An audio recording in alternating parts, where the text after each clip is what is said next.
Good morning, everybody. I'm Don Stewart, and welcome to another edition of Breaking News. Today is Friday, the 24th day of October, 2025, and two stories from the Jerusalem Post headline the news this morning kind of summarize where we're at. The first story, our goal is a stable civilian-governed Gaza. This is the CENTCOM spokesman Tim Hawkins tells the Jerusalem Post. And then in another story, if U.S. wants a true partnership with Israel, it needs to act like it. Again, from the Jerusalem Post. The first story, while very well-meaning, is trying to make the impossible possible. It just won't work, as we will see. The second story tells it like it is. The problem is that the interests of the United States of America are not exactly lining up with those of Israel. Again, what will happen next is anyone's guess. And we're going to leave you with a couple of headlines that we're going to do next time that show in more detail the problems that are being faced right now between Israel, the United States, the Arab Muslim countries in the Middle East, and Hamas. So let's look at these stories. First of all, headline number one, our goal is a stable civilian governed Gaza, CENTCOM spokesman Tim Hawkins tells the Post. He described the new civil military coordination center in Israel as a key mechanism for ensuring that Gaza's transition towards stability and civilian government is both secure and sustainable. I mean, you ought to read the comments from just this first sentence of the whole article. It's laughable what they think they're going to do. Again, well-meaning, but it just doesn't have a prayer to be accomplished. The new civil military coordination in Israel is a key mechanism for ensuring Gaza's transition towards stability and civil governments. That to assure it's going to both ensure it's going to both secure and sustainable. This is a spokesman said yesterday to the Post. The CMCC, it's called, that's the Central Command designation, which began operating this week near Kiryat Gat, that's in Israel, of course, has an important role in coordinating international humanitarian and military efforts as the ceasefire enters its second week. All right, building a framework for stability. The CMCC enables partner nations, non-government organizations, NGOs, international institutions, private sector stakeholders to get on the same page, Hawkins said. It's about ensuring that humanitarian, logistical, and security assistance flows into Gaza efficiently and effectively. While not specifying which countries might send forces to Gaza, he said there was significant interest in joining the efforts there. Even though many people consider the CMCC to be a military coalition, its mandate is far broader, he said. It's not just about other militaries. We're talking about international stakeholders, humanitarian groups, private sector actors all working together. Several international partners have already arrived at the CMCC, he said. The deputy commander is a UK, United Kingdom general officer, adding more countries and organizations are joining in the coming days and weeks. Monitoring the ceasefire moment by moment is the next heading. Ask about the CMCC's role in maintaining the ceasefire. Hawkins described an operations floor that allows real-time monitoring of developments inside Gaza. In other words, real-time checking out the problems. This enables us to see what's happening on the ground as it happens. We bring together data from international partners, NGOs, and institutions that has ears and eyes on the ground. That helps us know where assistance is needed, also ensures that the ceasefire holds. Hawkins emphasized that monitoring the ceasefire is central to the mission. That's a stable and secure Gaza is our focus. That's why this center exists. And then they talk about coordination with Israel. The CMCC's location in Israel ensures close coordination with the Israeli Defense Force, he said. Naturally, we're working with them. They have representation just like many other nations and organizations do. Regarding claim by some Israeli officials that Washington is limiting Israel's freedom of action in Gaza, Hawkins said the U.S. has an ironclad commitment to Israel's security and defense. We're partners in this effort to bring about a stable and peaceful Gaza. He declined to elaborate about reported policy debates, saying only that senior U.S. leaders have been clear in their public positions. Reflecting on the ceasefire early days, he acknowledged the challenges that are ahead. It's a very fragile situation. Coming off 2 years of conflict is never easy, but that's exactly why we stood up. We stood up, we set up, basically meaning the CMCC to coordinate these international efforts to keep the process on track. It remains focused on helping Gaza towards civilian governance, which is the ultimate measure of success. I'm trying not to laugh at this. The civilian governments would be the Palestinian Authority, who is, again, totally worthless, who, again, ruled Gaza for a year before Hamas took over because they're so weak. And, the rest, as they say, is history. Now they say full operation within weeks. Regarding the timeline for when the CMCC will be fully operational over the next 2 weeks as international partners integrate, we expect the Coordination Center to reach more full operational capability. Once this happens, we'll definitely look to highlight that progress and welcome media to see how the process works, he said. All right, that's the story. While this all sounds good, to implement it as the Trump plan indicates is all but impossible. Hamas will never agree to a ceasefire where they have to give up all their weapons. The Arab Muslim countries will not participate in securing Gaza if Hamas is still active. If Israel is going to take control, the security control by itself, they won't participate. So just look for more chaos. Now, this second article piggybacks kind of on this and Israel's point of view and shows why everything is wrong here with respect to what's taken place so far, the ceasefire. Well, yeah, they're not killing each other, but the Hamas in Gaza is killing all its citizens that have something to do with trying to thwart them ruling. And so there's murdering still going on. There's lots of it. All right, headline number two. If U.S. wants a true partnership with Israel, it needs to act like it. Again, from the Jerusalem Post. Tucker Carlson will keep writing. Candace Owens will keep baiting. The numbers may ebb and flow. Your job, Mr. Vice President, is to fix this situation. A Jewish American friend recently repeated a conversation he had with his non-Jewish, very conservative colleague while making coffee at their Manhattan office kitchen. I'm tired of other people's wars, he said. He voted twice for Trump, thinks Israel's a friend, and says, shrugging towards the horizon, but America's got a mind its own. In other words, it's not our business to get involved in this. You can hear that weariness now throughout the Republican base, a fatigue that doesn't always distinguish between costly crusades and consequential commitments. The party that once cast itself as Israel's surest ally is being tugged seaward by a new tide. The numbers confirm what the Harbor talk suggests. This summer, one of the polling things, Quinnipiac, found that Republican sympathy for Israel dropped to 64%. That's a 14-point decline in 1 year. While those answering don't know rose markedly, a statistical shrug replaced the old reflex of solidarity. Overall sympathy for Israelis hit the lowest points as Quinnipiac began asking in 2001. Even as sympathy for the Palestinians reached a high. So Israel going down, Palestinians going up, according to the Republicans, the way they look at them. Pew is another, Pew is another one of these organizations that records the, kind of the will of the people. For its part, recorded a complicated picture. Rank and file Republicans still view the Israeli people warmly, about 2/3 favorable, but are more ambivalent towards Israel's government, mid-50s favorable, a split that didn't exist to this degree a decade ago. So see the split. We like the people, but we don't trust the government. All right. Beneath those attitudes sits a broader reorientation. The Chicago Council's 2024 survey registered the highest share in its 50-year series, saying America should stay out of the world affairs. 43% said America ought to keep out of all the world affairs, just worry about its own border, etc. Among Republicans, only a bare majority of 54% now favors an active role abroad. Nearly as many want to pull back. What was once the party of muscular internationalism has become, on many questions, the party of strategic recoil.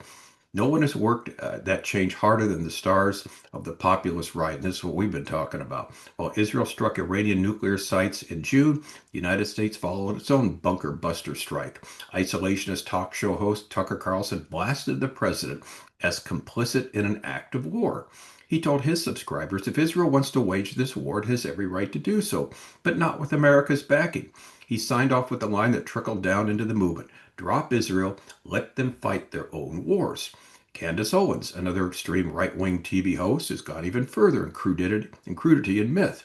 Her 2019 contention, if Hitler just wanted to make Germany great, okay, fine.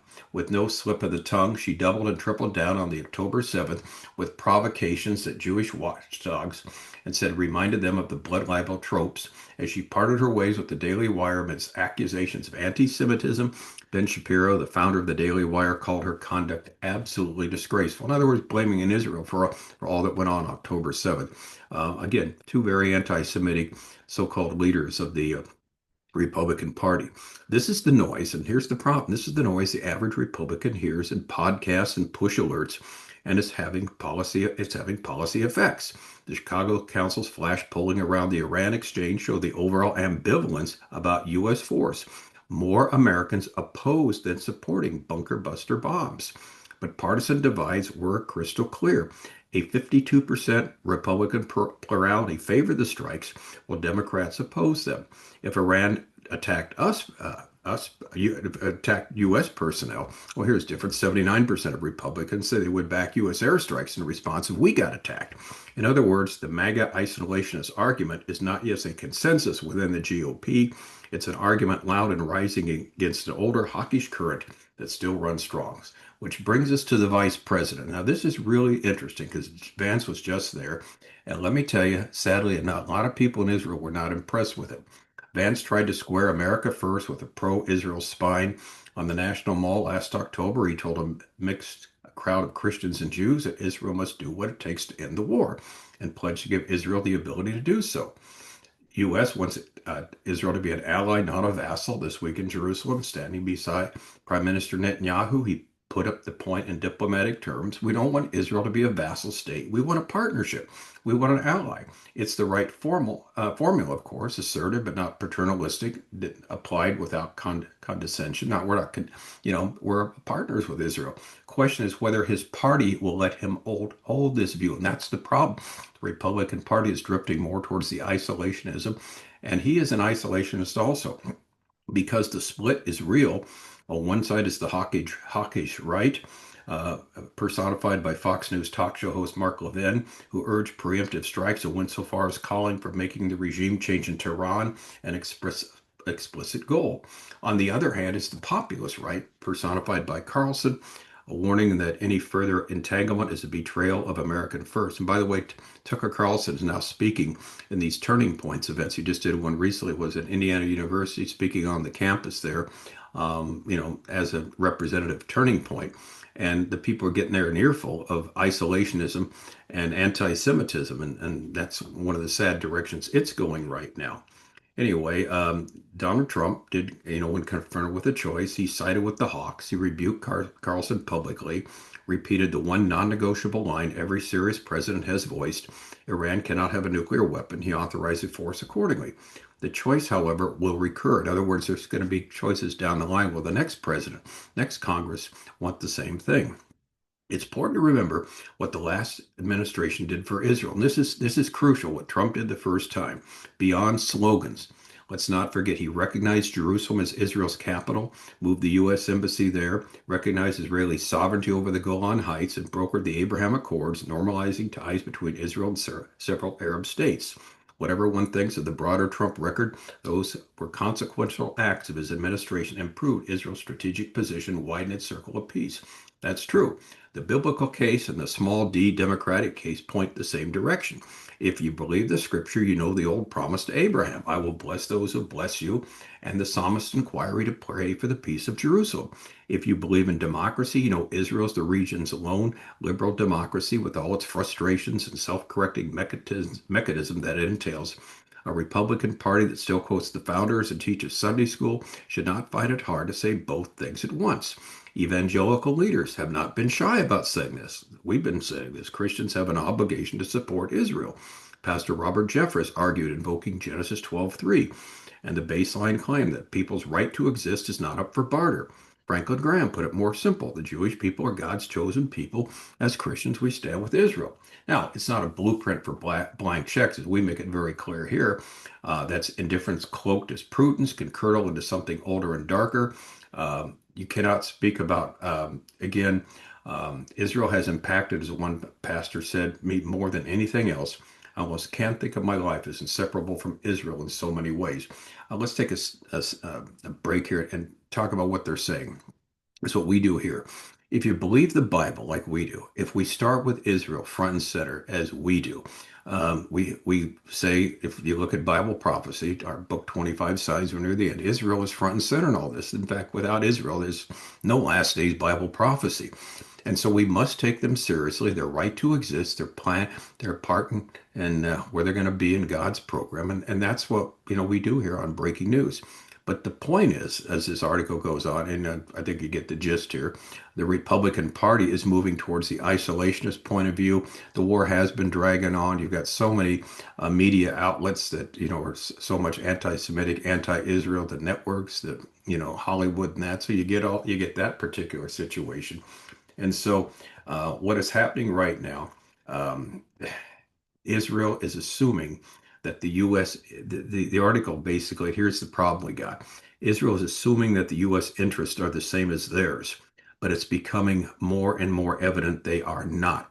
Now, let me end with two headlines. We're going to develop this later today because these two stories set it out. The first, CENTCOM, well, we're getting all ready to, put a Palestinian government in. We're getting ready for peace, this and that. When Hamas is not,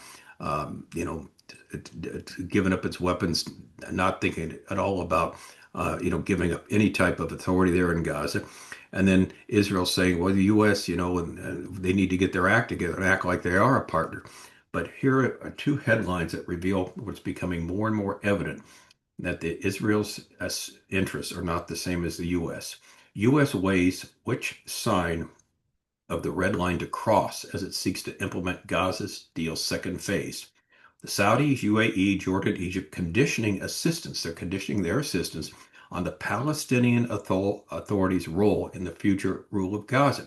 In other words, if you want the Saudis on board, the United Arab Emirates, Jordan, Egypt, the Palestinian Authority must be central in this. Israel rejects this, of course, and Qatar has fewer strings attached. It's what's really interesting. There's a visit to D.C. by Mohammed bin Salman, November 18th. And that's seen as the decision deadline. In other words, we've got just a few weeks away when MBS from Saudi Arabia is going to come to the United States. And Trump's going to decide which side's red line will be crossed. In other words, who has to give in? Because Hamas is not giving in. Israel's not giving in. We have a stalemate here. And then we have this article from Politico. Frustration toward Israel and White House grows amidst fragile ceasefire annexation vote. U.S. Vice President J.D. Vance delivered a firm message to Prime Minister Netanyahu from U.S. President Donald Trump in Wednesday's Jerusalem meeting. In other words, this is how it's going to be. This is how we're going to see the future. We're going to have soldiers, and like we talk about Turkey, yeah, Netanyahu says no way Turkey's going to be involved in this. And then J.D. Vance says, well, Turkey can have a constructive role. So here's the problem. We're going to develop these two stories on the next edition of Breaking News. We got on the one hand, CENTCOM, they're okay. We're getting everything set. We're getting all these countries in here, and we'll get all set with Gaza. We'll go forward to have a prosperous Gaza, which basically means a Palestinian state, which of course Israel rejects, and which of course could never happen. On the other side, Israel says, "Look, if you're going to be our friend, our interests should be prioritized." But the problem is we're seeing now, and here's the main issue this morning. It seems the United States has other interests besides those of Israel. And when push comes to shove, like this one headline here, U.S. weighs which side's red line to cross to implement Gaza's second phase. Whose red line are they going to cross? Israel's or Hamas's? Remains to be seen. And this is the difficult situation we're in right now. So we'll see what happens. And we know again from Scripture what's eventually going to take place. But in the meantime, we have no idea, and Israel will continue to be isolated in the world. Sign 21 of our 25 signs. We're near the end. Israel will be totally isolated eventually from the entire world. Everybody will be against them before the second coming of Christ. They'll have no permanent peace. That's sign number 7 of our 25 signs. They'll continually search for it, and they will be the ones that get blamed for everything, is what's happening right now, if the peace agreement, Trump's agreement, doesn't follow through, it seems. So it's a very sad situation, but it's so utterly, it's you could predict this a mile away. This was going to happen. Who expected Hamas to follow the rules here? So we'll see what happens. All right. Anyway, I'm Don Stewart. Again, our book 25 Signs. We're near the end. It's a free download from our website, Educating Our World. All our material is free. If you want to know what's going on and why things are happening right now, what the Bible says is going to happen, you check that one out, as well as look up a timeline of 50 last days events. They're both free downloads from our website, Educating Our World, under the heading of Bible prophecy. So we end this edition of Breaking News basically saying, well, here on the one hand, we got the U.S. preparing as though everything is going to go along smoothly. On the other hand, Israel says, wait a minute now. If you're our friend, you're going to listen to what we're having to say. And evidently, this is They're not on the same page here. We're going to see more and more of that as we talk about specifics. As they always say, you got an agreement, but the devil is in the details. I'm Don Stewart. We'll talk to you later about this. Until then, as always, may the Lord richly, richly bless.